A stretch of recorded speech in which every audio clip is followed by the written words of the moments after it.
Good afternoon and welcome to the November 16th regular meeting of council. The city of Parksville recognizes the people of the Coast Salish nations and their traditional territory upon which we gather with gratitude. I have a couple of real quick announcements and I will go through those first and then we'll get into the meeting. First off, I'd like to acknowledge and say what a great job the Parksville Volunteer Fire Department did over the weekend with their boots for food. I'm sorry, I knew there was food in there somewhere. Boots for food, raising $75,000 if I'm not mistaken. Congratulations, great job by all of that were involved with it. Really proud of them. It's the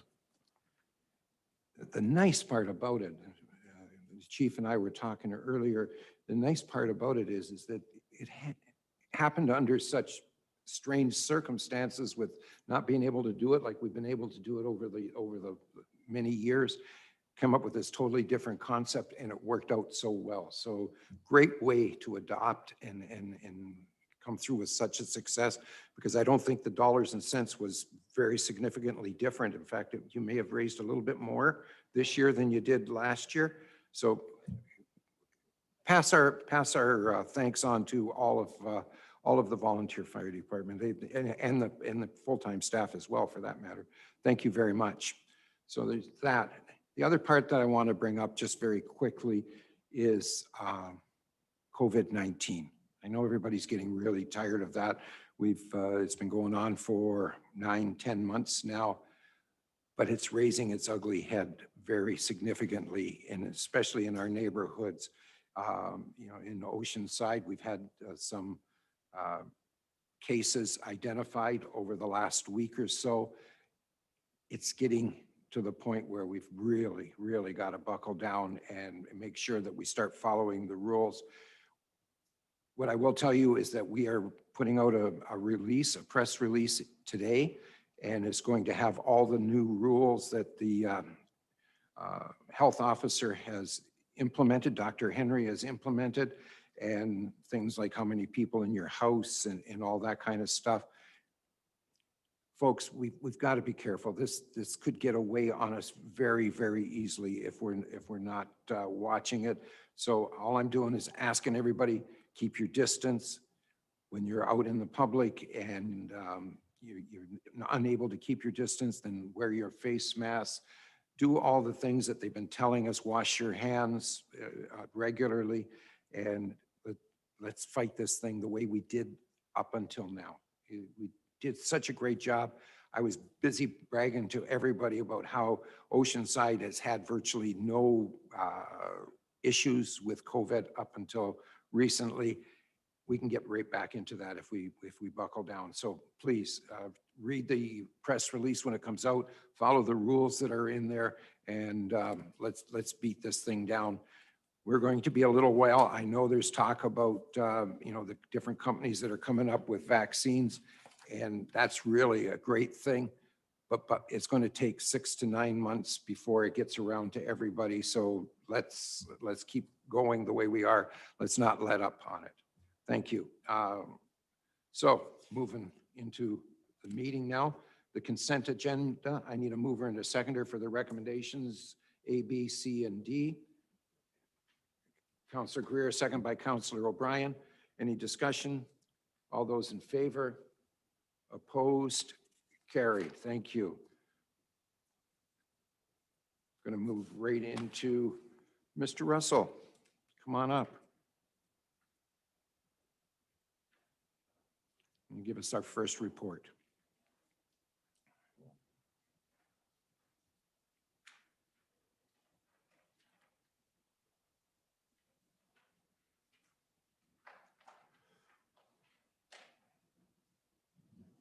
If I may, Your Worship, for council consideration this evening is a liquor license application at 371 Alberni Highway for the Upstairs by Quality Foods. Since this was at council previously, the city has since undertaken advertising and collected comments from the public. As of the closing date for comments, 7 comments were received in total. They are attached. Of those received, 2 are in support, 5 were in opposition. The recommendations are per the agenda. I need a mover and a seconder for the recommendations. Councillor Greer, seconded by Councillor Chandler. Discussion, Councillor Greer, it's your move. Would you like to speak to this? Thank you, Your Worship. Yeah, I don't see any problems with this. I read the people that were against it and I can understand their situation. But I think it adds something to that end of town and certainly adds a lot to quality foods. I would assume that they're going to have an outside entrance for after hours to go up and down the second floor. Do they have an outside entrance on that? Otherwise, they'd have to keep the store open until whatever hours. If I may, Your Worship, through to Councillor Greer, I believe a floor plan was distributed to council at the last meeting. I don't have it in front of me. I think it was in the submission to admin, but I probably didn't see it if it's on there. It's a food primary license, so it's really a restaurant license that just happens to have the ability to have some entertainment. Well, I think that's the problem, is the entertainment part that the people were writing about, that maybe there'd be excess noise later on in the evening, but I don't have a problem with it. Thanks. Thank you. Councillor Chandler and then Councillor Wilson. Thank you. Through the mayor, just a couple of comments. I'm very familiar with this model, as they have like basically the exact same model at Harewood location down in South Nanaimo.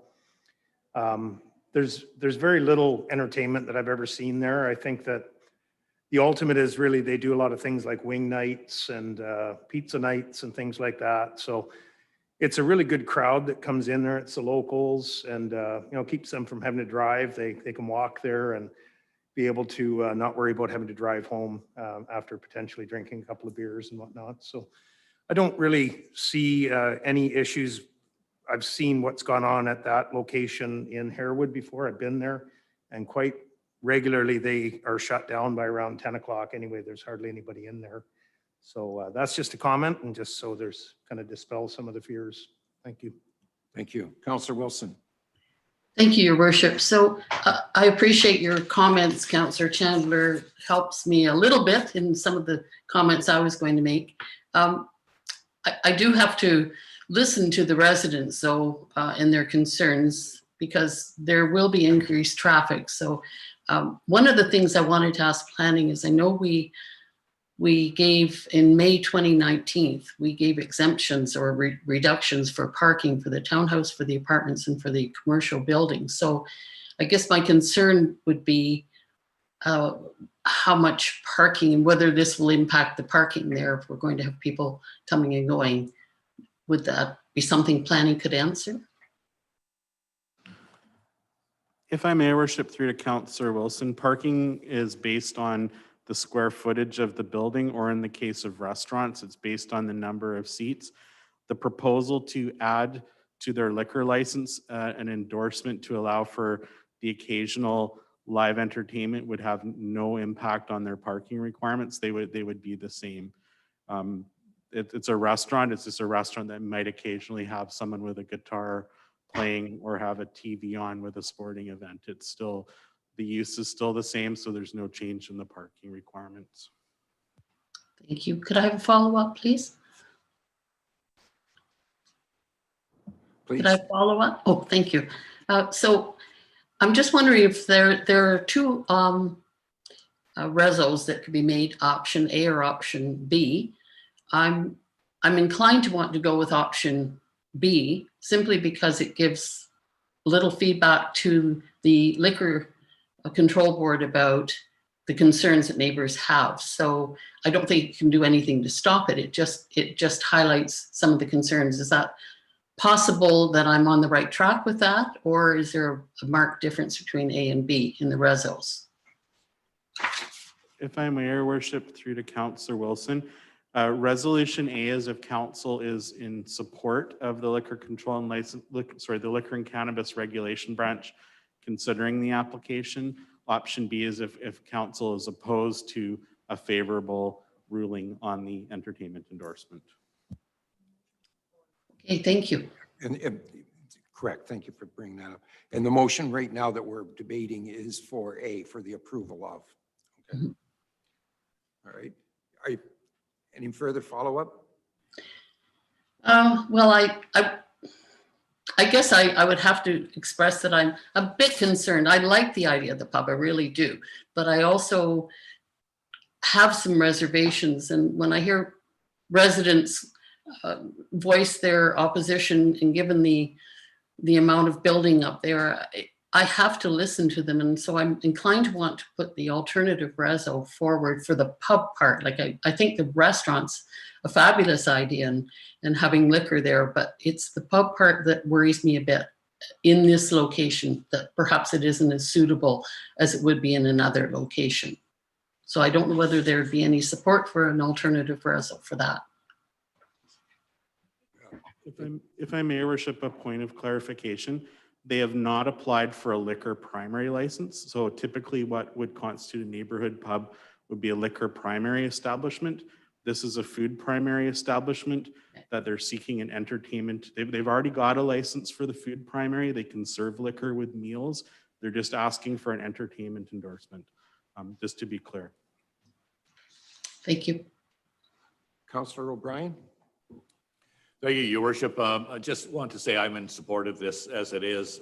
My comments from residents in the Parksville area have said that they actually are looking forward to this type of venue because they really feel that we've had a lot of new families moving to our area, and they want something to do where they don't have to drive, potentially drink and drive down to Nanaimo and so forth. And this is going to be offered here in Parksville, whereas Councillor Chandler has pointed out, is very walkable for a great part of that neighborhood. So I think with all the regulations in place by the BC Liquor and Cannabis Regulation Branch, I think that they will be able to be held to it. And if they have a little bit of entertainment along with their meal, I think that would just kind of enhance livability of Parksville. And I think it's a worthwhile venture. Thank you. Any other discussion? I will call the question. All those in favor of the recommendation? Opposed? Councillor Patterson has indicated that she opposes. It is carried. Thank you very much. And we'll move on to the next one. Chief. Oh. I'm sorry, pages stuck together again. Mr. Russell. Certainly, if I may, Your Worship, for council consideration this evening is the issuance of a development permit at 113 and 161 Island Highway West. The development permit, if authorized, will facilitate the construction of a two-story restaurant, as well as a campground and associated ancillary campground structures and buildings. This particular application was presented to the advisory design panel. The advisory design panel provided comments. In the staff report, it details how those comments were addressed, and the recommendations are as per the agenda. I need a mover and a seconder for the recommendations. Councillor Chandler, second by Councillor O'Brien. Discussion, Councillor Chandler. Thank you, Worship. You know, I see this as not the best possible use of this property in some respects. I mean, obviously, we would like to have seen a development that had a lot more involvement with more potential housing or rental housing, things of that nature. But I also think that there was a real large backlash from the community when there was the meetings that they had at the Beach Club. I attended those meetings, and it was very interesting to see how many people had shown up, and there was quite a bit of activity, a lot of questions going on. So I think, you know, ultimately the city folks had already spoken, the residents had already sort of spoken to the fact that they weren't excited about this process. And now at this point, you know, although I'm not crazy happy about this being this type of development, I think that it could still be a really good thing for the city. So. Thank you. Any further discussion? Councillor Patterson, Councillor Greer, and Councillor Wilson. Thank you, Your Worship. I'd like to echo a lot of what Councillor Chandler has said. This is probably my sixth time around the table that I've seen an application for a development permit application for this property. And I can say that, no, I'm not overly happy with what's being proposed, but I am really happy, have to say that something is actually going to be done.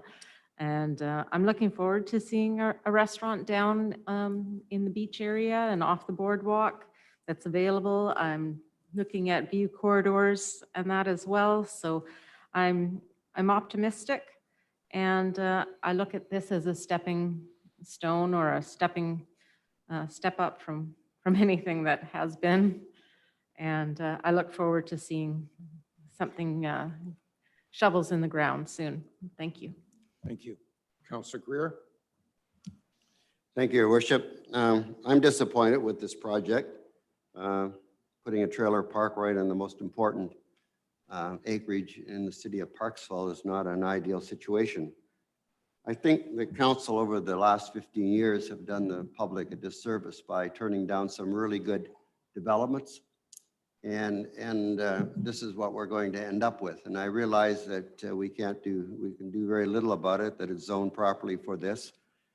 But it is the most important piece of property we have in the city. And over the years, I've certainly been in favor of some of the projects, and some of the projects were really great projects.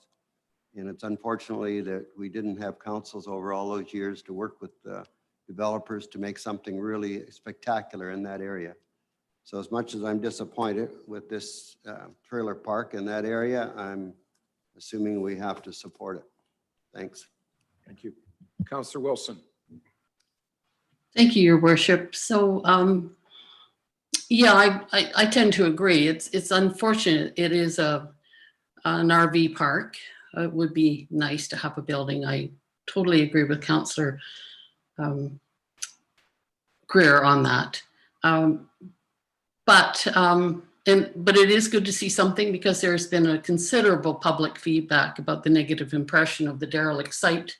So at least we're going to move forward on something.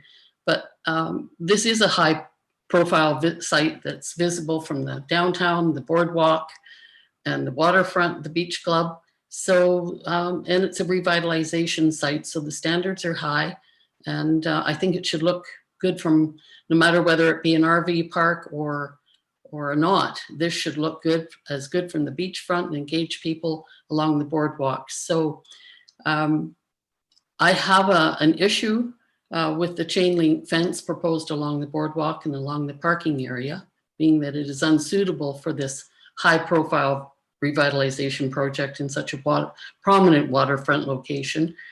And I think it should be similar to the other wrought iron metal fencing at least. So I wouldn't support that part of it. But I also was at the ADP meeting as a liaison. So I know that some of the comments about the landscaping were a bit worrisome.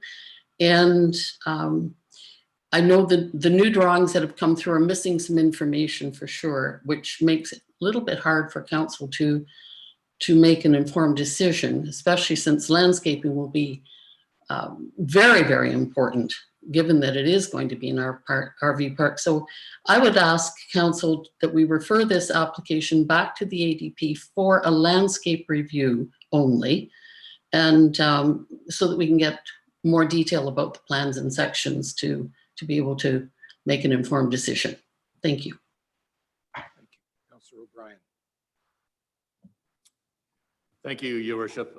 I too have to express my disappointment regarding this development. I had hoped for a more robust development on this key piece of property. I had hoped that the developer would hear what the residents had said at their open house that they had with their prior proposal, and actually came back with something that already adhered to our OCP as well as the existing zoning on it, and create that plaza that they had kind of tempted and got us all excited about with the public access all the way through it. That is gone now with this campground.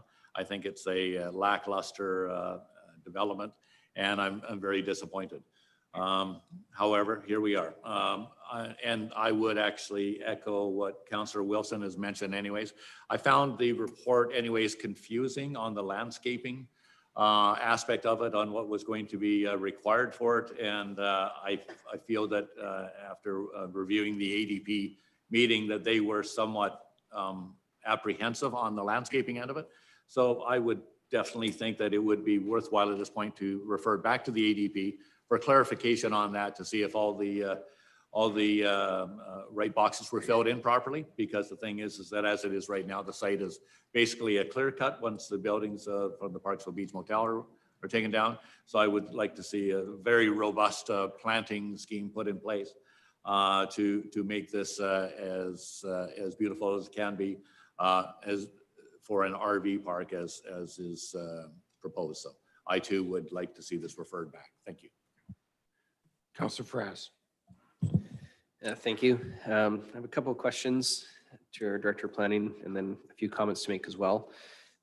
Just first start by saying one of the things that I'm pleased by the most is to see the deconstruction of the current buildings on that site. I was wondering if you could let me know what the timeline is for that deconstruction they have on there. How long do they have to complete it? And if this development permit was approved, when would they be starting on it or be allowed to start? If I may, Your Worship, through to Councillor Fras. Not my phone, by the way. The timeline is really in their hands, ultimately. I know that they're trying to, I know there's some really excellent timbers in that building that they're trying to salvage. But it's really their timeline, not ours. Certainly the development permit goes a long way, I'm sure, to incentivizing that be remedied sooner. But ultimately, the timeline is theirs. And if I may follow up from, Please. the other question I have is in regarding to the road that dissects the properties and as well the hillside just above it towards the intersection up on the highway on town. It looks to me off this diagram that hillside is perhaps not in their property line, but I'm wanting to know who's responsible for the development, if there's any plans for developing that road access or the accessibility from the town where we have a crosswalk from the Chevron. So what the accessibility would look like for people that want to come from town down onto the property and towards the restaurant.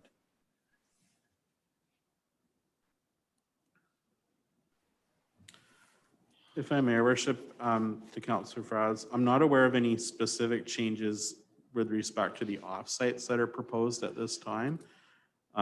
It's not, it wouldn't trigger changes. This permit's strictly dealing with what's on the property itself. As to the sort of gap between their existing lots and the city, the existing highway dedication, that at some point in the future, there appears to be some surplus land that someone may wish to potentially, I could see someone maybe doing a road closure at some point in exchange for maybe Beachside Drive one day going through. But at this point, that application and a process to negotiate that isn't currently in play. Really, this permit's approving primarily the architectural form and character of the building, as well as some environmental aspects along the foreshore. So they're a little beyond the scope of what's before us this evening, but certainly in the long term, I think there's some desire to improve those circumstances there, but this process isn't gonna facilitate it one way or the other. Yes, and my comments to council would be, I'm happy to see that there's they're deconstructing the current buildings there now and looking to put in some improvements to the place. I don't particularly mind it being an RV park. We already have a similar type of thing next door to it there. I do have concerns about how it interfaces with the community aspect, though, particularly towards the boardwalk and then also up towards town. When we saw these developers come before us before, they spoke largely of how they wanted the community to be a large part of this, their developments, and how there was an engagement, how they could access it and so on. And now, aside from there being a public restaurant there, I don't really see their same desire to connect with the community in the same way. So that interface really is a concern to me. I sat in on the ADP's meeting on October 22nd as well, and I think they had some fantastic advice and considerations given into there.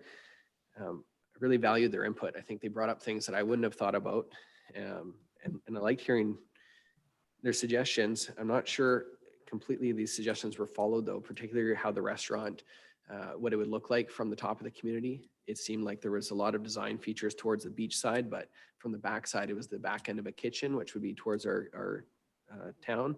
And their solution that we have here was that they'd put a trellis up to try to identify it as an entranceway. And I don't know if that quite would meet the satisfaction of what the ADP was trying to achieve. So where it's at now is I'd perhaps prefer referring it back to ADP, not just for the landscaping, but also to have their opinion and to see if they hit the mark on what their suggestions were. I'd feel a lot more comfortable approving something if we had their approval after their suggestions.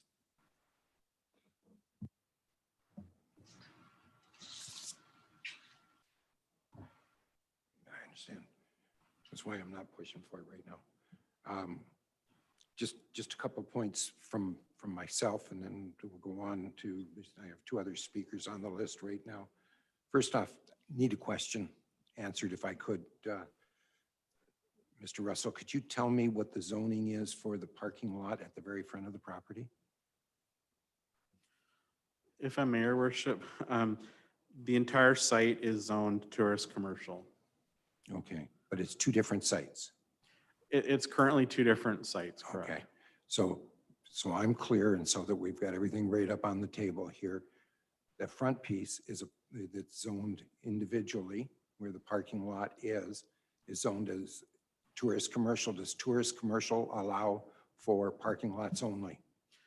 No, as noted in the terms of the development permit that's before council this evening, those parcels either have to be consolidated with 161 Island Highway West, or a change in zoning will be required for the parking that is on the 113 Island Highway West property. So last part of my question then, would we not be better to wait until we knew what, and I hate deferring and referring things if we can avoid it, but would we not be better in this case to find out what the zoning is going to be there? Because right now, there's a different zoning required for just a parking lot on the other side, or you make it all as one piece, but either way, it's going to take to come back to council.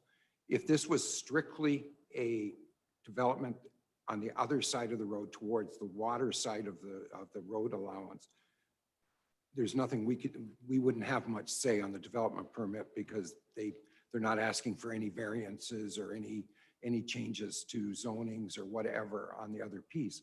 But now that they're asking for this either amalgamating of the two properties and or rezoning of the property to allow a parking lot on the other side, you kind of change the perspective of what the development permit is for.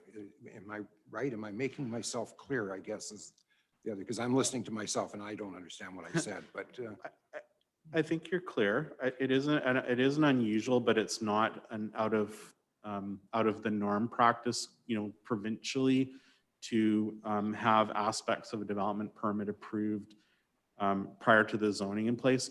Should the zoning not happen, or should the lot consolidation not occur within the 2-year time limit of the development permit, then that part of the development permit would not be able to proceed. So the 161 Island Highway West portion satisfies all the parking requirements for the development itself. The parking on the 113 side is extra parking. And unless one of those two factors happen, it ultimately can't proceed unless it's either rezoned or is consolidated. So as far as decision on the development permit, it's really whether or not the development permit meets the development permit area guidelines. And the use issue ultimately is separate from whether or not it meets the development permit guidelines.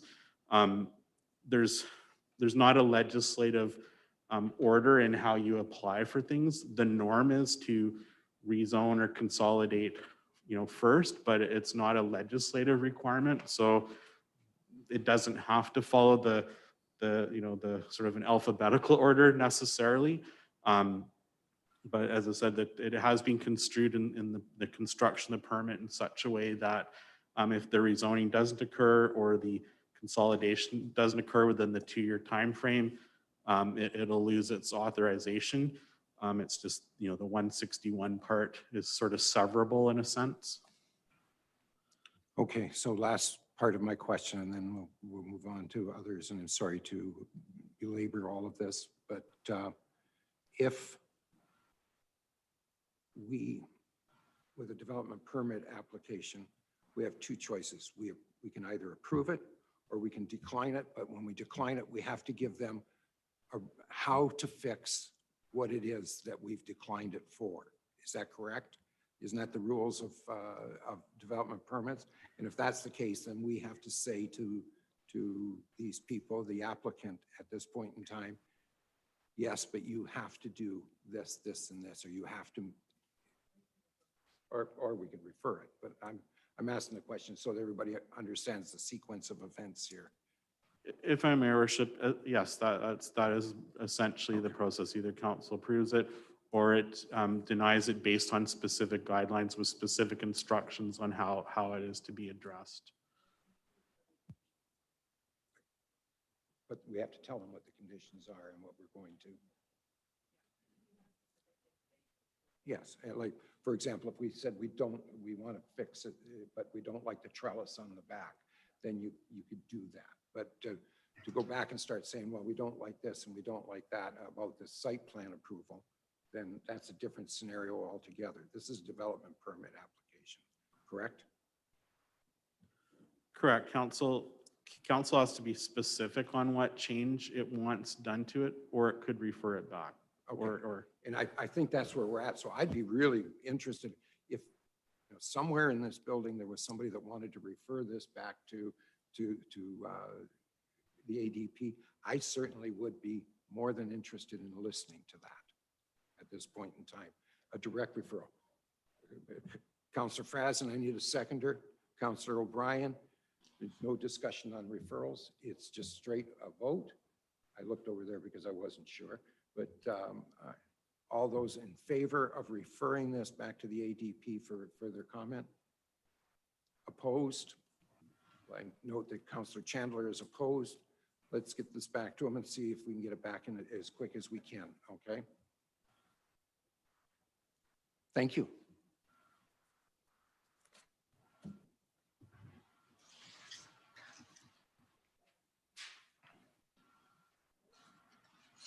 You want to move this one? No, I'll look somewhere else.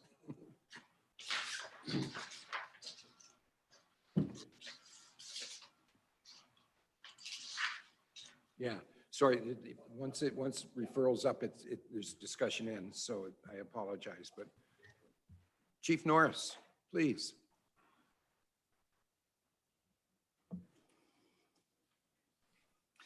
Thank you, Your Worship. Good afternoon, Council. I'm here today, as per the agenda, to request Council authorization to enter into a purchasing agreement for the supply of a new rescue apparatus in accordance with the current approved capital plan.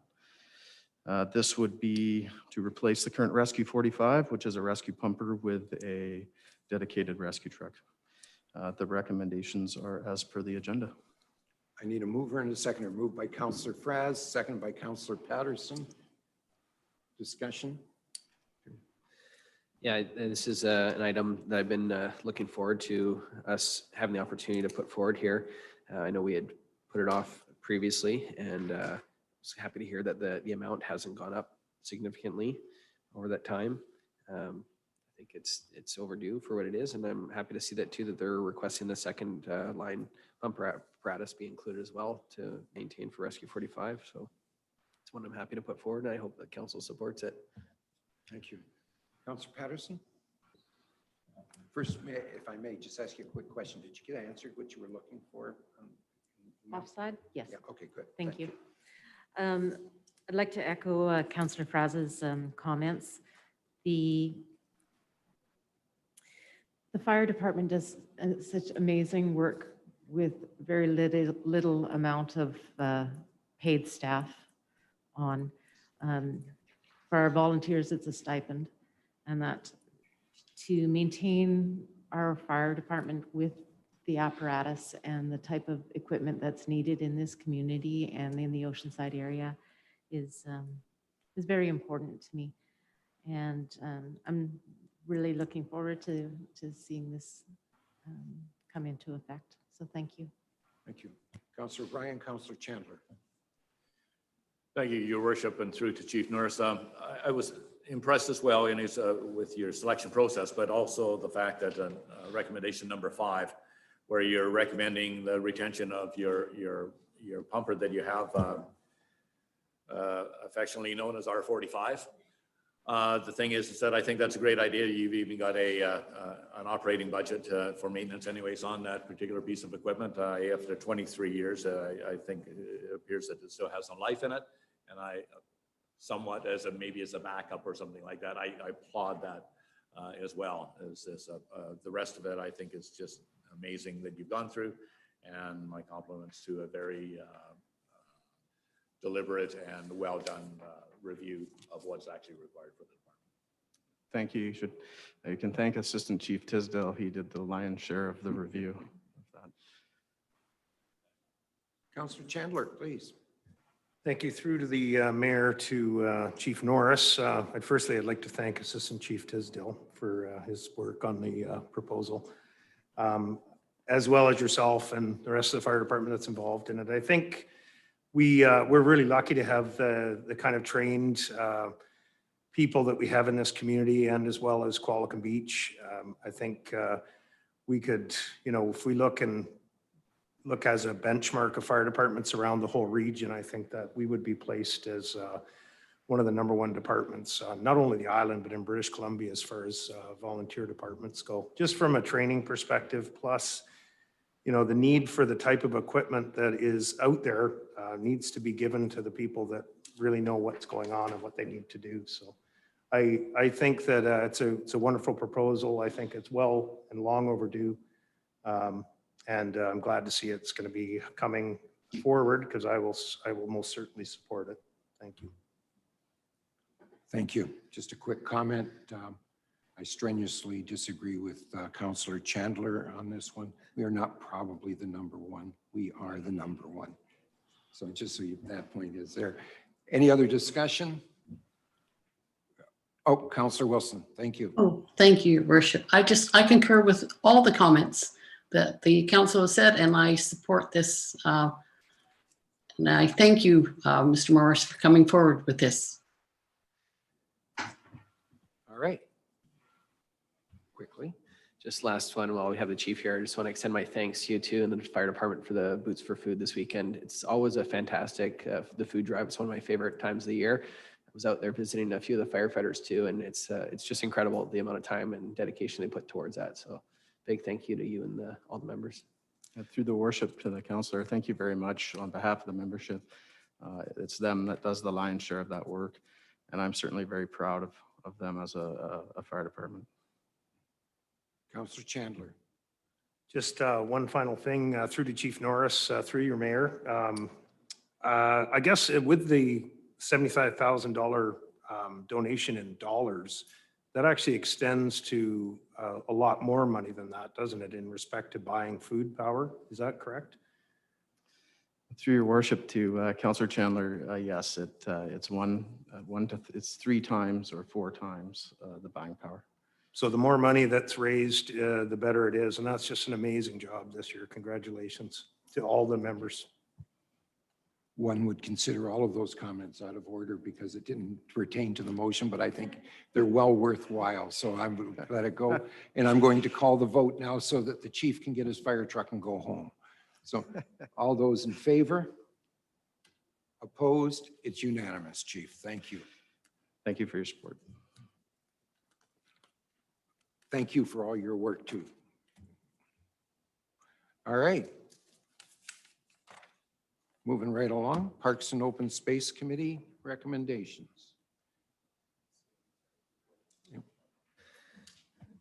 Thank you. So the Parks and Open Spaces Committee, we met on November 5th here in the forum. There's no recommendations that came out of that meeting for council to consider for today, but just as a little update of things that we went over. Primarily, we had a survey of our parks for the Shelley Creek Park. It's a great survey that went out to the community, and it's going to be replicated for other parks like the Woodland Parks or Ermiskin Parks to see what kind of things the community would favor as far as development for there. That was our primary topics that we went over. I'm going to split it up here with Councillor O'Brien. He can fill you in on the rest of it. Thank you. In part two, Your Worship, if I may, that the meeting anyways, one of the facts that came up is that this year's the 25th anniversary of Foster Park, which is an amazing park. If you aren't aware of it, you really should be, because the thing is that they do amazing work. But I guess the biggest takeaway that we had from the parks meeting anyways was the fact that just recognizing how Foster Park has morphed into just being a close runner-up to our community park, I gotta say. But that has been done by neighborhood buy-in and participation. And I have to send full kudos to our Parks Department, who quietly work behind the scenes, as Councillor Fras has mentioned, with surveys in particular neighborhoods as to what the residents want in parks. And they go about it in such a way and they accomplish what the neighborhood wants. And then by doing that, though, what is unseen is the buy-in from the neighborhood. The buy-in feel that they're being listened to, and they actually take ownership of those parks. And that's very evident in Foster Park. They have their pumpkin walks in normal times. They have their pumpkin walks, and they have the Easter egg hunt as well, which is it's a great endeavor for the community. But at the same time, when they do all these little projects and so forth, they raise money, and then they raise money and they give it back to the city of Parksville to buy trees and plant more trees and plantings that are very site specific that would do well in those parks and enhance the neighborhood even more. So by getting this buy-in from the neighborhood, it's just terrific because the community is getting involved. And just to let you know that the Parks Department is continuing on that same endeavor with the other parks that Councillor Fras mentioned. You know, we talked about the Shelley Creek Park, and they're already had the survey on that, and they're going to make we'll be coming up with recommendations to improve that as well. Our goal, or the Parks Department goal, is to actually have the other parks in the area, like Marks Park and like the other linear parks that we have in our neighborhoods that are already existing, to improve them. And so by doing that, what we're doing is we're really engaging the community to be part of this process. But at the same time, the kudos are to the Parks Department that actually have listened to them and have actually taken this model, and they're going to expand it to the rest of it. So I hope to have a bunch of success stories as well, 20 years time from now anyways, because these people had the foresight. So kudos off to the Parks Department for doing this engagement with the community. And that's kind of where we left off. Thank you. Thank you. Councillor Patterson.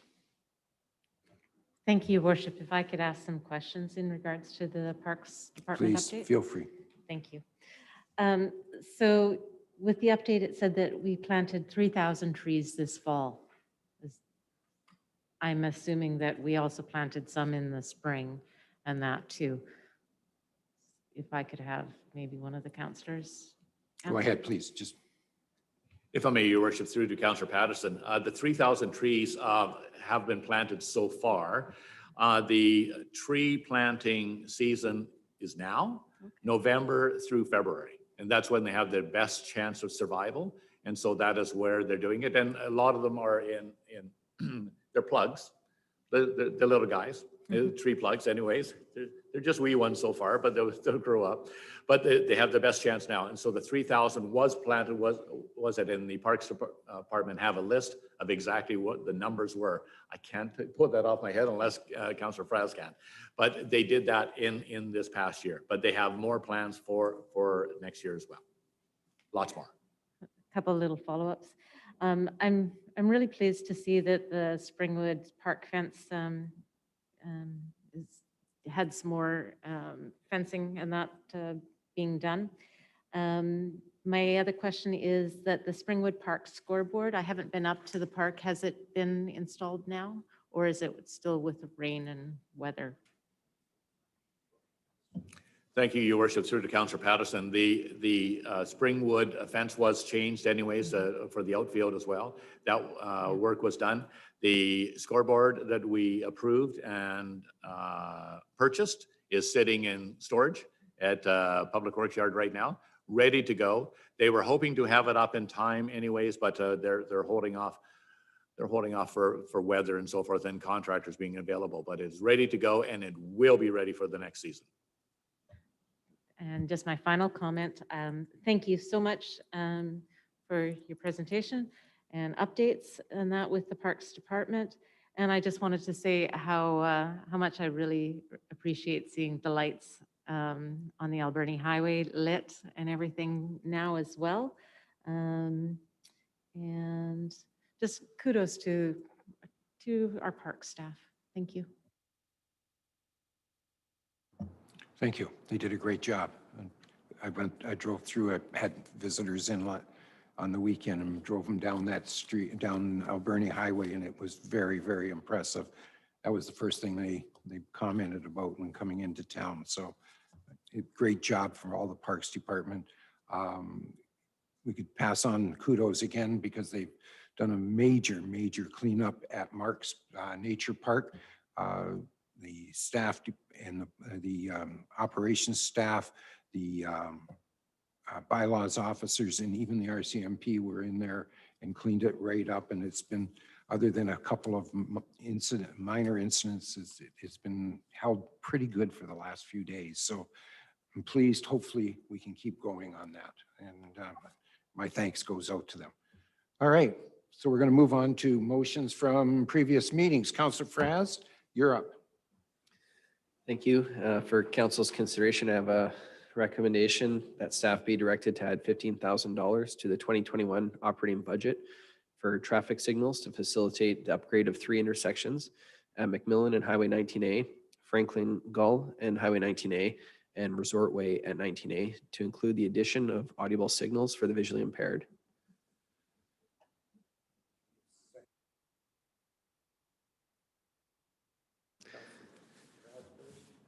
So this came about recognizing that McMillan and Highway 19A lacked the audible signals at the intersection there.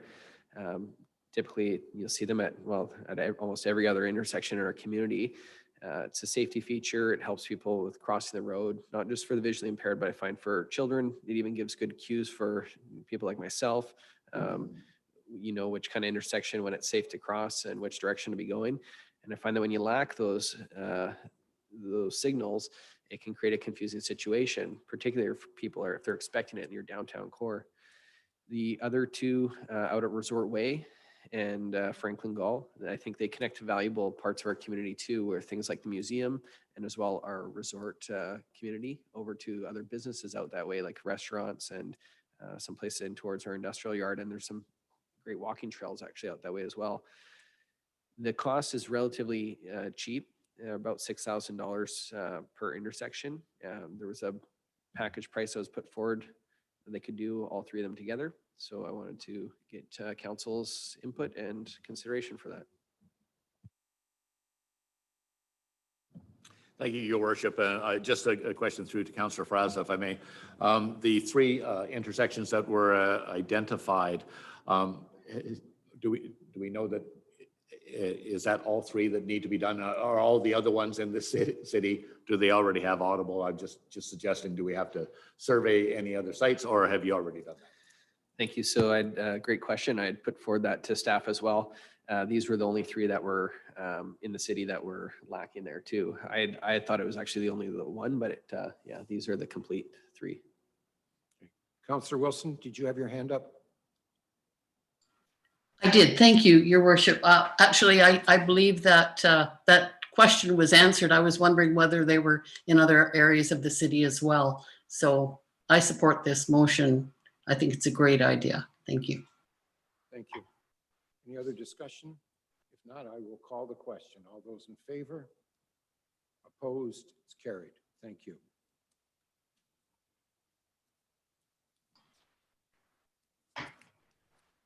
Councillor Chandler, would you like to introduce your motion regarding security in the downtown core? Thank you, Your Worship. Yes, I'd like to propose a motion that council encourage delegations from Parksville nonprofit groups to present ideas to city partnerships that will enhance public safety and security throughout the city. This may include assistance with applying for grants, support for projects like CEPTED with crime prevention through beautification and also project that enhance lighting in key areas, which I think is something that we're starting to see a little bit more of. As a second part of that, I'd like to ask that council expressly consider financial support for specific community safety projects during the 2021 budget deliberations. A little bit of background on that, if I could. Firstly, there was a lot of concerns throughout the community over the last couple of years in regards to crime safety issues in the city. I've made previous motions to address this issue, engage citizens on patrol, and to host a town hall meeting with inviting all the stakeholders to come to that event. Unfortunately, with COVID, that sort of sidetracked a lot of what was going to be happening there. The town hall itself would have been a really good opportunity to talk and discuss about a lot of these things, and that's been really held up. So in the interim, I'd like to see this potential proposal motion put forward. So thank you. All right, before we go any further, we need to second it. Councillor O'Brien has seconded. All right, now we can go on. Are you finished, Councillor Chandler? Councillor O'Brien. Thank you, Your Worship. And if I may, through to Councillor Chandler, just a couple questions, if I may, Councillor. You mentioned bringing the stakeholders, and you mentioned nonprofits. Were you actually just nonprofits, or were you actually requesting businesses like in the BIA? Is that going to be kind of the core, or are we talking about engaging businesses outside, or just all businesses in Parksville? Because you're kind of going for downtown core, so we're not including the Orange Bridge district and so forth, or what are your thoughts on that? Thank you. Through your worship to Councillor O'Brien. Really, the whole structure would be to encourage all nonprofits in the whole region to be able to get involved in this. And, originally my thought was for the downtown core, but the issue extends well beyond the downtown. It extends into all areas. So I think it's sort of like an overall scenario where we could look at having some security or some different ideas on how to tackle some of the issues that are going on around town and try to concentrate on certain areas that might be problematic areas. That's really what the whole idea is. Go ahead, please. If I may follow up, Your Worship, through to Councillor Chandler. So you're suggesting basically at this point you would like council to approve the setting up of a town hall style meeting where we can seek that information? Through the mayor to Councillor O'Brien. Not so much a town hall. We would have potentially invite delegations to come in and discuss what they would be able to do to try to find grant money out there. There's a lot of grant money available for community safety issues, community safety projects. I think we'd be remiss in not allowing a lot of these type of associations to take a tackle of that and see what they can come up with. As a nonprofit, they could hire their own potential security from those funds. So it's not like we're trying to direct the security from the city here. We're just trying to direct I guess in a sense, trying to offer up some solutions to some crime prevention. And in this way, it gives everybody an opportunity to come forward and not just asking the PDBA. Councillor Greer. Thank you, Your Worship. Sorry, Councillor Patterson. Through to Councillor Chandler. I'm a little confused because if you're going to get into the security business in a big way and you're going to require money, you're going to require licensing. And I don't know how far the public can go without really forming a company of some kind or some kind of institution where you can apply for licensing. Because you just can't have security with people walking around without licensing. I'm just wondering what your thought was on that. Thank you. Through the mayor to Councillor Greer. Yeah, I'm fully aware of that. In respect to what the proposal is or the suggestion is to bring somebody forward like the PDBA or like the Chamber of Commerce or somebody like that is potentially a nonprofit association, nonprofit group. Allow them some help to try to find grants, take those grants if they're awarded, and let them disperse those funds to hire proper certified security companies within the city boundaries, within the Nanaimo boundaries, wherever it be. Obviously, we like to support local here, but at the same token, it's more about just offering some solutions and using some provincial money that is ultimately available to do these things from time to time, not all the time, but I think we just want to be aware that that money is there and we could, put that to good use.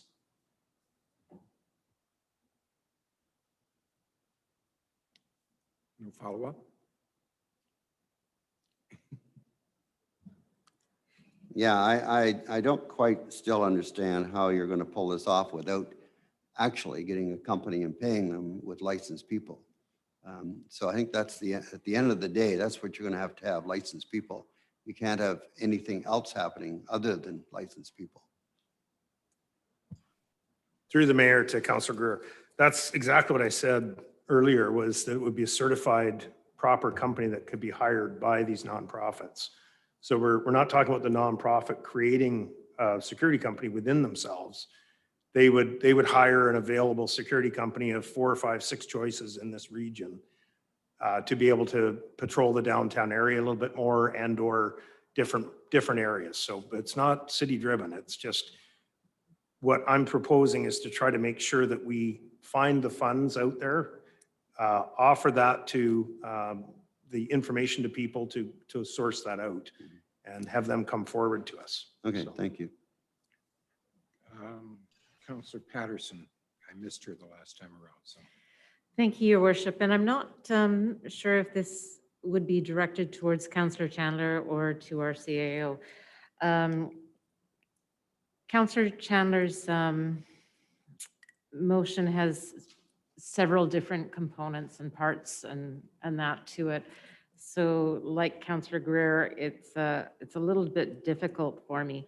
When you talk about finding the funds and putting it to the 2021 budget deliberations, you haven't really put a number in effect or a person or a staff person, and that's money and that as well. So I think we need considerable more information from staff and what that could look like. So I'm assuming that Councillor Chandler has talked with our CAO. So if I could get a little bit more feedback or clarification. If I may, Your Worship, You may. Councillor Chandler and I just spoke about this this afternoon, and my understanding was that he was wanting to encourage people to come forward with ideas. Because we can't do the town hall meeting right now or really for the foreseeable future, I think what he's expressed is that he's wanting people to come forward with different things, like whether it's assistance for a grant or supporting projects in the downtown, beautification projects or SEPTED projects, that those folks would basically be asked to come forward. So it's kind of an alternative in the interim to the town hall meeting. And then council would essentially consider those projects or those items under their budget discussions. So for example, if the PDBA, for example, came forward with a project, it would get added to the budget deliberation list. Or if the chamber came forward and met with council, that basically we would achieve some of the objectives of the town hall without having to wait until the town hall can happen, which is probably a year from now. That's my understanding of our conversation. Okay. Councillor O'Brien. Thank you, Your Worship. And listening to the discussion, I believe it's multi-parts is what this is turning out to be. And I think I understand the direction that Councillor Chandler is trying to go with this. My only experience is when we're talking about applying for grants and so forth, that it always falls back onto the city, because before the grant applicants or the people that approve the grants, they always want the backing is basically is the city of Parksville behind this, because if they're going to send out a check, they know if they send it to us, it's going to be handled properly.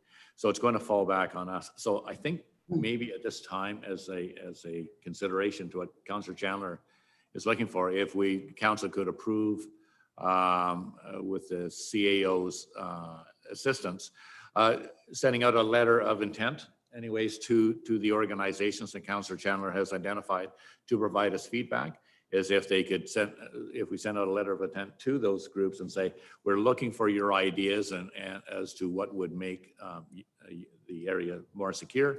And if you could get that back to council, then at that time, without having a town hall, we have that information back.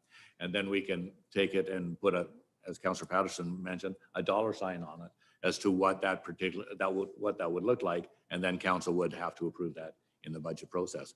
But I think just a letter of intent, just asking for information from the city of Parksville, I think would be probably a first step that we could do on this before we can actually approve any budget amounts. This is my thought. Just Councillor Wilson's next. I'm just going to throw this out and following along with what Councillor O'Brien says. If we just had point number 1 of Councillor O'Brien or Councillor Chandler's recommendation and eliminate point number 2, that kind of says that, does it not? I mean, I'm just asking.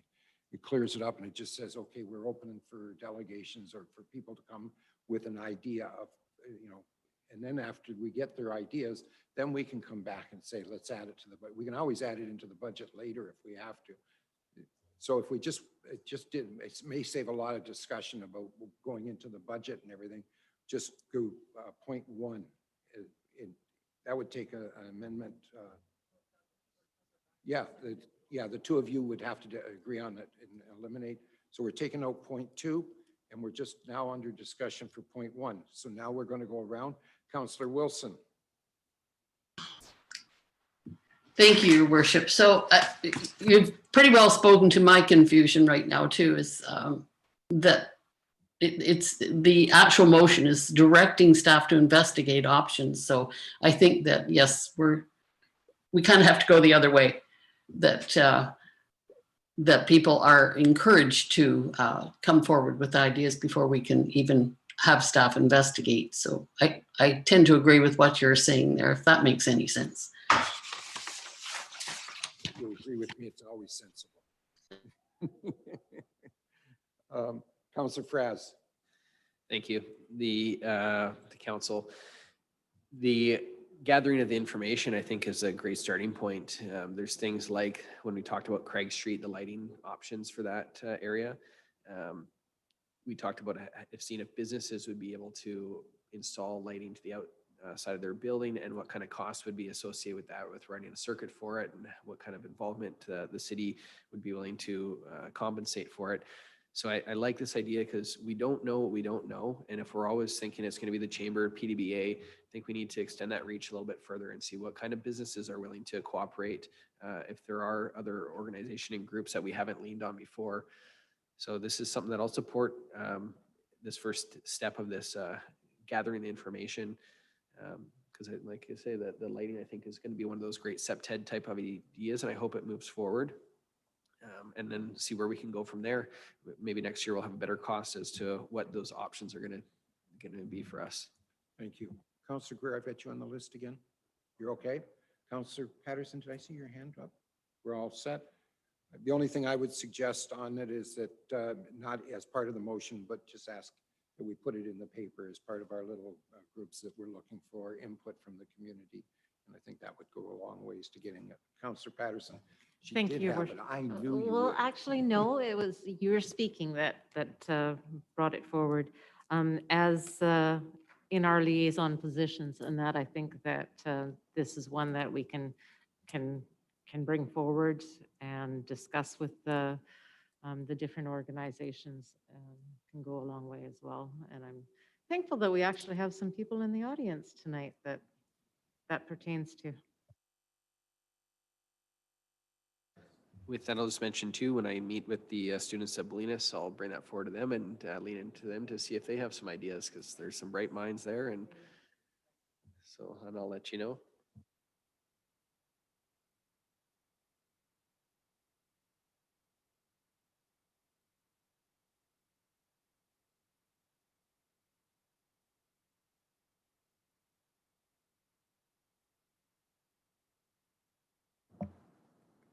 We'll call the vote on point number 1. All those in favor? Opposed? It's carried. Thank you. Motions from previous meetings. Councillor Wilson, would you like to introduce your motion? Thank you, Your Worship. Yes. So the motion is that I'd like to direct staff to investigate options for moving the Craig Street capital grade upgrade forward from the scheduled date of 2025. Do you want to have someone second that Sure. before I speak? Councillor Greer has seconded it for you. Thank you. So I think that given that council will soon focus on our strategic plan for the economic development and downtown core revitalization, that Craig Street represents a very important part of the downtown core shopping district, brings many locals and tourists to the Summer by the Sea market every summer. So I think it's appropriate if we could upgrade Craig Street sooner than later, because it will benefit our local businesses and contribute to economic development. So I'm hoping that council will agree to bring this forward on the agenda. Thank you. Thank you. Anybody else? Councillor Fras? Councillor O'Brien? I appreciate Councillor Wilson's motion here, looking at Craig Street and trying to move it up in the plan. I have to say it's not something that I agree with, though. I think this the upgraded Craig Street, or where this stemmed from for the lighting options on Craig Street, we've already come up with an option that we've decided to move forward on, which I think is going to bring us some additional benefits that we should wait to see, like the engagement from the businesses for the lighting. But as well, the street upgrade has already moved forward in the plan.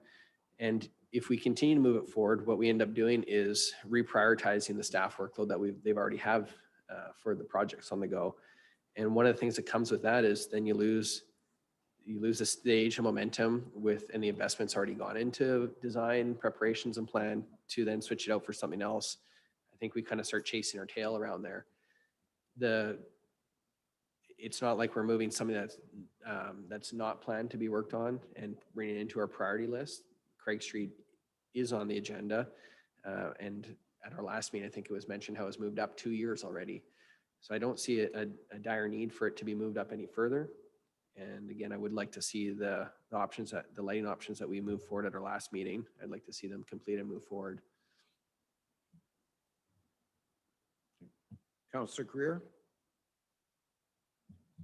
Thank you, Your Worship. The reason I seconded this motion, because I mentioned it at the last council meeting, that rather than spend good money after bad to put in some kind of lighting that might not be suitable for when they do the upgrades, I think it's wise to do it all at one time, do the upgrades, get the lighting done properly. This street has been in the dark for a long time, and it's really a central part of our downtown core. So I think it's important to bring this project forward, and in doing so, we would maybe cancel another project that might not be as important. I see this as a very important project for the downtown area if we want to revitalize the area. So I'm all in favor of this. Thank you. Councillor O'Brien? Thank you, Your Worship. Just to Councillor Greer's comments, I too agree that this needs to be done, but at the same time, we already passed the approval of the lighting system for Craig Street at the last meeting, which is going to take the urgency out of this. And I think what it is going to provide urgent lighting that they need right now, and it's going to happen a lot quicker. Even if we were to try bringing this forward, I'm still thinking that it would probably be a couple years away. CAO, okay to nod yes or no, I understand. but the thing is that I think it still wouldn't be soon enough. And I believe that we already have this. And the other thing is that I echo Councillor Fras's comments, is that there are other projects that have been put on the list ahead of this, and they were put on the list ahead of this for a reason, and that's the staff's recommendations that they felt that they needed to be done. So I'm going to defer back and say that I'm going to trust the staff on this because I know that if we do this, if we pull this back in, it's going to bump something else off. And I also understand the process that the staff do on major projects like this. They have a lot of field work that starts years before the actual project actually comes to light.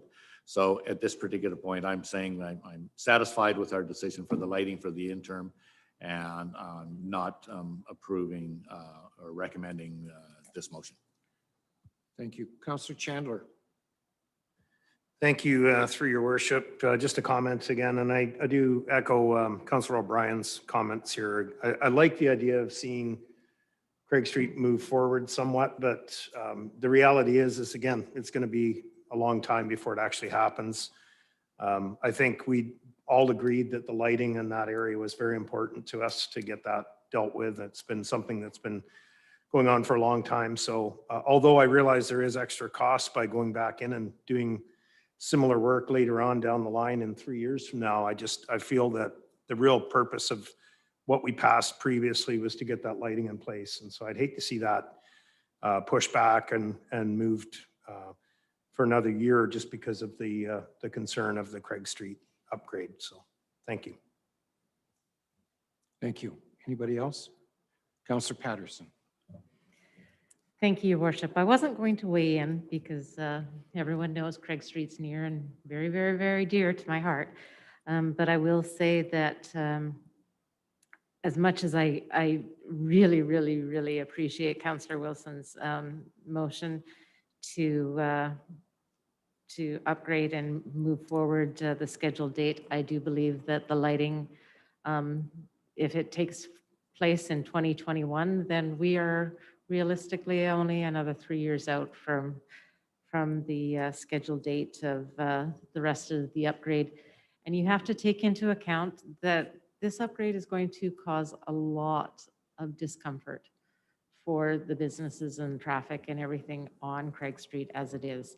So that being said, I think that you, as a business owner and as a resident, and that I also need to know as the city moves forward, that affects my business plan and the business plan of others along that street. So as much as I thank you, Councillor Wilson, for the motion, I won't be supporting it. I too have some concerns, only because I think it's the right thing to do if we had planned it out in the future. But right now, just to get the engineering drawings done are going to take us well into 2021. And by the time we put it out for tenders and everything, we're into 2022 by the time we get there. So that's the first problem that we have. The second problem, and probably the most important one, and Councillor Patterson can probably attest to it more than anybody sitting at this table, is we're still in the middle of this COVID. Everybody along there is still having a hard time surviving. And if we decide that we're going to start tearing the streets up in front of them next year, then we're just, even if COVID disappears by the end of this year or in 2021, we're still going to have an issue with the roads and everything else being done. I just don't think the timing is exactly the right time. Then we've got to look, and Councillor O'Brien made the comment, and he's absolutely right. Then we got to decide, all right, who's not as important as this one that we're going to move their project back 5 years or 4 years at this point, and then move this one up 4 years. All of these things have been put out, and the staff do a real good job of trying to establish what the priorities are and when should they come out. So when you start shuffling the deck on them, it opens up a whole bunch of can of worms. I mean, how many other things are going to come out of it when we're there? So I'm afraid, as much as I'd love to be able to do that, as much as it makes all kinds of sense, I can't support it at this time. So that's where I'm at. Councillor Wilson? Thank you, Your Worship. So I taken all the comments and, you know, I agree. I was hoping that I could give it a shot for everybody downtown, but it does make sense that we wait. The lighting is going to be a very important feature, and it's going to make a lot of difference for now. Thank you, Councillor Greer, for your comments, because yes, it's too bad it isn't able to come forward, but it isn't going to be that long down the road, and we will get to it. So I ask all those tourists and all those business owners to be patient, because we're going to get to this eventually. So thank you anyway. Councillor Greer is going to make the last statement before I call the vote. Thank you, Your Worship. You've convinced me, so I'm with the rest of council on this one. Thanks. All right. So all those in favor? Opposed? Okay, it was unanimously opposed. Thank you. Councillor Wilson, keep going.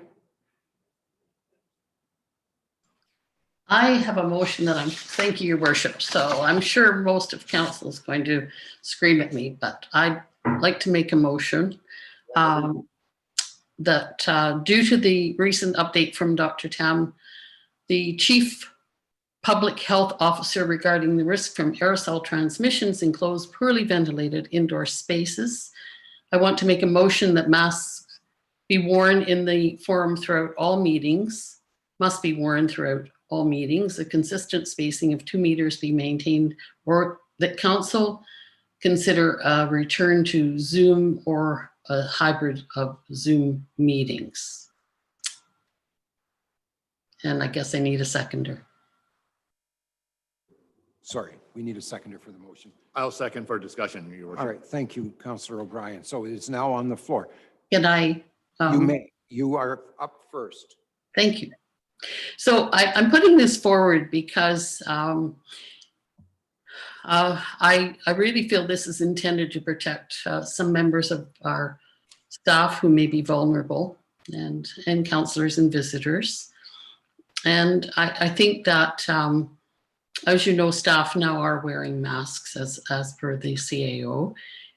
Since Dr. Henry says it's her expectation that everyone will wear a mask when they're in and out in public, especially if they're indoors. And as Dr. Tam has said through studies that 15 minutes indoors is about the time when, the max time that within an indoor poorly ventilated space. And also Dr. Henry has specifically asked municipal governments to set an example for this. So there are many cities right now that have adopted a mask policy: Victoria, Kelowna, Delta, Merritt, Canmore, Prince Rupert, Richmond, and different stores, including Costco right now. But so I just, I think it might be something that if council doesn't want to wear a mask, and I don't like wearing the masks either, I agree, but they have shown that aerosol transmissions are the culprit for indoor spaces and outdoor, actually, because they do stay in the air. So I think just it's an extra measure of caution. It's not the only thing, but when you add all of these different things together, it can make a difference. And given that our numbers are up, or that we maybe consider going back to Zoom even through the winter months while we're indoors and we can't open windows. So that's my case. Thank you. Thank you. Is there any other discussion? Councillor Chandler? Thank you, Your Worship. Yeah, myself would say that prior to mandating masks inside the forum, I think it would probably be a bit safer to look at doing Zoom meetings again. That would ultimately be my preference. And not that I'm against wearing a mask. I do that in some grocery stores now and places like that. So, but ultimately, I think that if wearing the masks are an issue for some people, then we look at maybe doing a Zoom format again. I was going to say that having the public attending meetings here from now on may be something that we might want to look at as well. I'm certainly not indicating that we don't want any press in here and so on and so forth, but in reality, if there's a lot of transmission right now, we should be sure that we're not bringing delegations forward and having the public sitting in on meetings too as well. That would be my suggestion. Councillor Greer and Councillor Fras. Thank you, Your Worship. I have trouble wearing a mask for I don't know what reasons, but many, I guess, psychologically. I feel that on the island here, we've been pretty blessed. The fact that we haven't had many cases, I think, since the first of the year. In a year, we've had 8 or 9 cases, which is not very many. And the other fact is we're all spread 6 feet apart here. And then after our council meeting, we go and have a beer together. So it doesn't make sense to wear a mask for 3 hours and then go and have a beer for an hour and a half when we're all together. So it just contradicts wearing a mask at any given time. Anyways, I'm not in favor of it. Thanks. Councillor Fras and Councillor O'Brien. Thank you to council. I think it brings up an interesting conversation as far as the Zoom meetings, like when do we go to Zoom, when do we not go to Zoom? Right now, the option for being in Zoom meetings for any that's not comfortable is there. So if anyone's not wanting to be present here, as Councillor Wilson is, she's able to go on a Zoom meeting, and same with the rest of us. I think we have been encouraged to resume meetings in person as much as we're able. I think this is where we've gotten to this point as well. It allows people like media and staff and regular structure. I think there's also more of an improved communication that happens being in person as well. So I see the value of it. We do have our masks, and it's been agreed upon wearing them when we're transitioning through areas and when we're not at our workstations and that. I think with having the spacing that we do in place, to me, I'm satisfied with the measures that are taking place, but I do think the conversation around when do we default to Zoom, at what point would the situation be so dire that we would all be back to Zoom if we do that? And also then for how long? When do we come out of the Zoom meetings, or when do we take off our masks? I don't think that's really been discussed about. So, but as far as is for me right now, I'm comfortable with the way things are. And if I wasn't comfortable, I would be attending on Zoom. Thank you. Councillor O'Brien. Thank you, Your Worship. I too feel that the option is there for anyone that wants to use the Zoom, can use Zoom. I am definitely against the Zoom meetings. I felt that we tried the Zoom process and it lacked in so many ways. And it was made us ineffective to do our governance model properly due to lack of proper communication. Important communication was missed, as well as questions weren't able to be asked when they should have been asked. So there's many shortfalls of Zoom. So the thing is that I believe that the staff have given us a very good process here at the forum to keep us safe, and we definitely wear our masks in and out of the building, and I have no problem continue to do that. And when we're mingling with the staff, absolutely. But I believe it's very important here that in the forum that we continue in this process, and so I will not be supporting this. Anybody else? Councillor Patterson. Thank you, Your Worship. You'll notice today that I am wearing a mask. In my business and just in my life and everything, I'm in contact with a great deal of people. In my business, we've taken to the upping our maintenance in our buildings. So we have our filters changed in our ventilation every 2 months, whereas they used to be every 4 to 6 months, and that, so that I know that my airflow and everything is a little better, since we're not able to keep doors and everything open. I like to think that the forum has a better airflow and better circulation, and because of it being so wide open, that there is some better circulation of and that as well. When Councillor Wilson was talking about aerosol transmissions and flow and that, I understand where she's coming from. there's just so much information overload in the world and everything today. I'm, as like Councillor Fras has said, I'm comfortable and wouldn't want to go back to the Zoom meetings.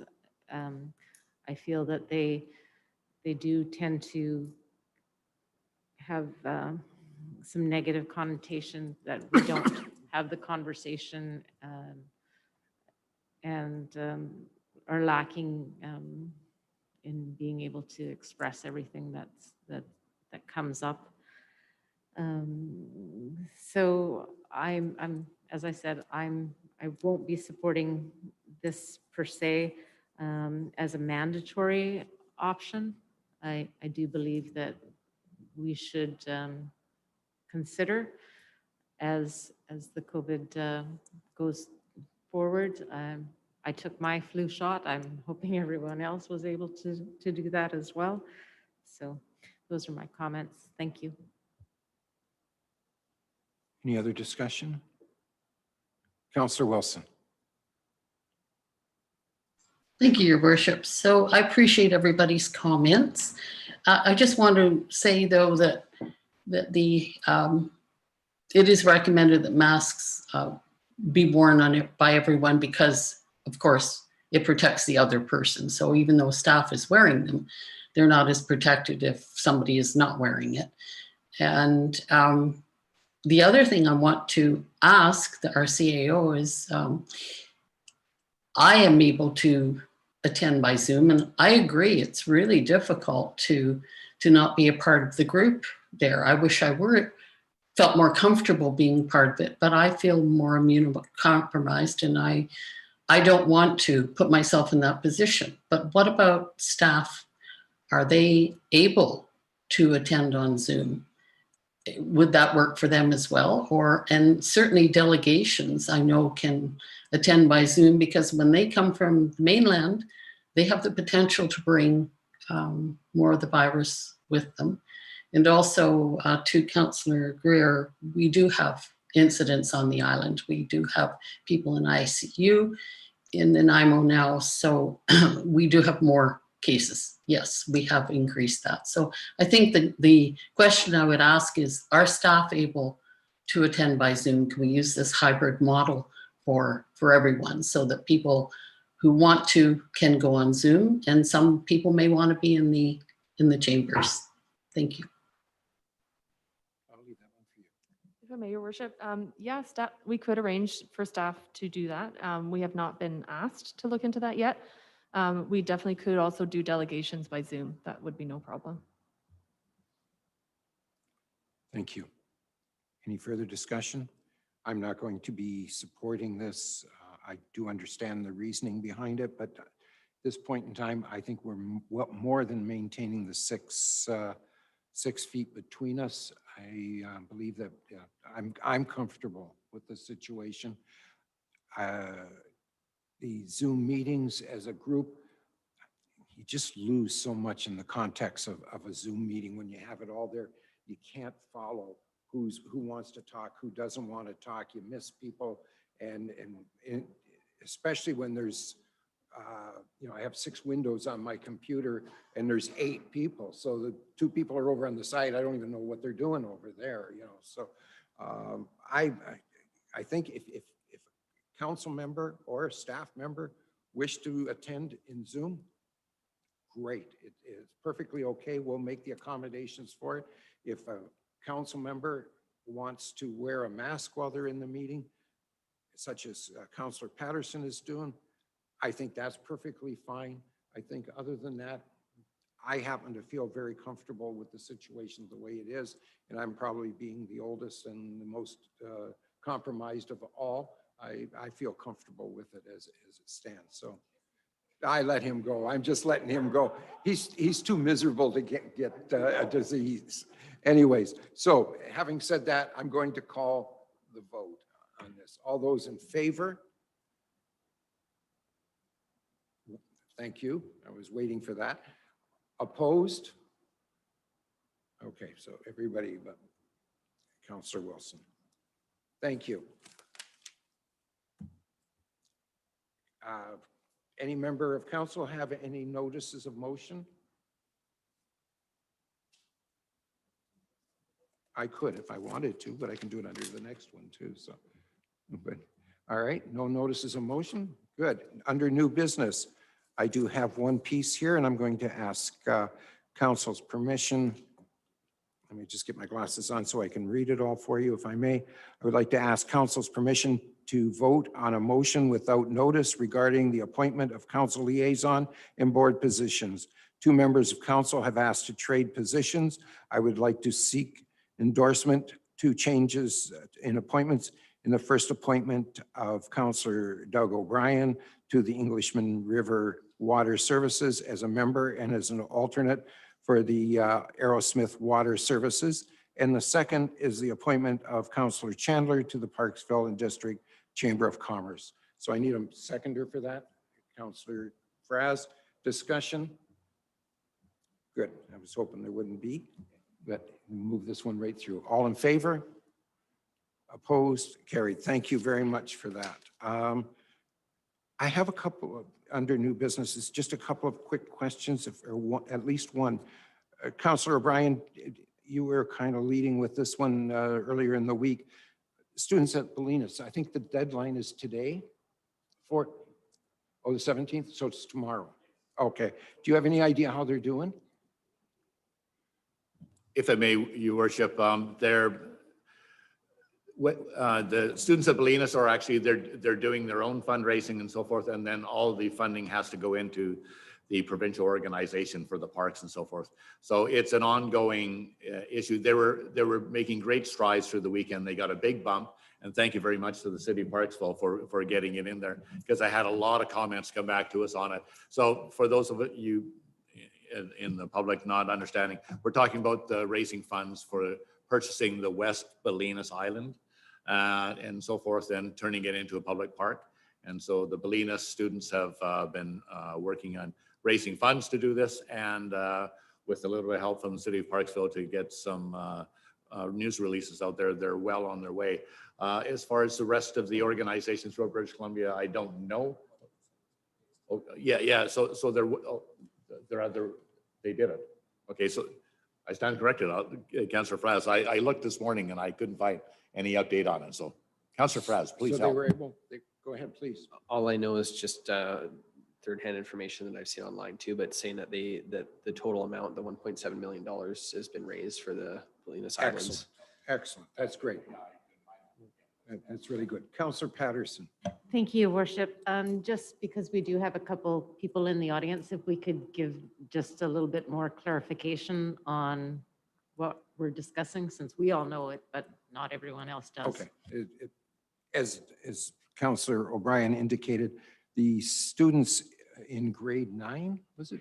Grade 9 got together and decided, apparently the BC Parks, and it's a long name anyways, that put an offer to purchase on West Bolinas Island for $1.7 million. They had to have the funds accumulated by tomorrow in order to make the transaction happen. So they went on this very quick and very massive fundraising, and the kids from Bolinas, the grade 9 class in Bolinas, took it upon themselves and they started to raise money. We put some ads in the paper, or some information in the paper to see if we could help them out. I'm really pleased that we were able to pull that off, and I'm very proud of the students at Bolinas that were able to get together and raise this money and take something on like this. That was great on their behalf. So kudos to them. Councillor O'Brien, please. Thank you, Your Worship, and you pretty well nailed it. As background anyways, West Bolinas Island is the island off of, easily seen from Rathtrevor or Craig Bay. Mistaken Island is in front of, but then there's West Bolinas Island. It's the one with the lighthouse on it. So the property that's for sale does not include the lighthouse, because that's a federal responsibility. And so they'll continue to shine the light there. But at the same time, the rest of the island there is a perfect spot. And to give background, the students from Bolinas went out this past fall And they kayaked out there, and they went out there and they camped overnight there. They fell in love with the area because it's just a natural spot. And it was owned by a owner out of Richmond. I had met him in the past anyways, and he was going to put in a adventure hotel at one time. But anyways, he came down from his price of 2.5 million, I believe, down to 1.7 when he found it was going to be taken over. And it's actually not BC Parks, it's a nonprofit BC Park Foundation that is going to run it and manage it and so forth. So the Bolinas kids came back from their camping trip, said, yeah, they heard about this, so they wanted to get on board. They cut firewood, they sold firewood, and they did all sorts of bottle drives and everything to make it happen. So it's just such great community effort here. And the thing is that it is in our backyard, folks. It really is. It's easily kayakable. Councillor Fras could probably swim it, no problem at all. Maybe not today, but in July or August might be more favorable. But the thing is that it's very attainable, and it adds to our park situation here in Parksville. So great kudos to everybody that got involved in making this happen. Really good news too, Councillor Fras, that they achieved their goals. Thank you. Okay, thank you. All right, having said that, before we proceed to special business, I'd like to remind the public that our next regular council meeting will be held on Monday, December 7th at 3 p.m. I need a mover and a seconder for the recommendation. Moved by Councillor Greer, seconded by Councillor O'Brien. All those in favor? Okay, we'll go into camera. We'll give it 5 minutes to get everything changed around. Thank you very much for everybody that attended.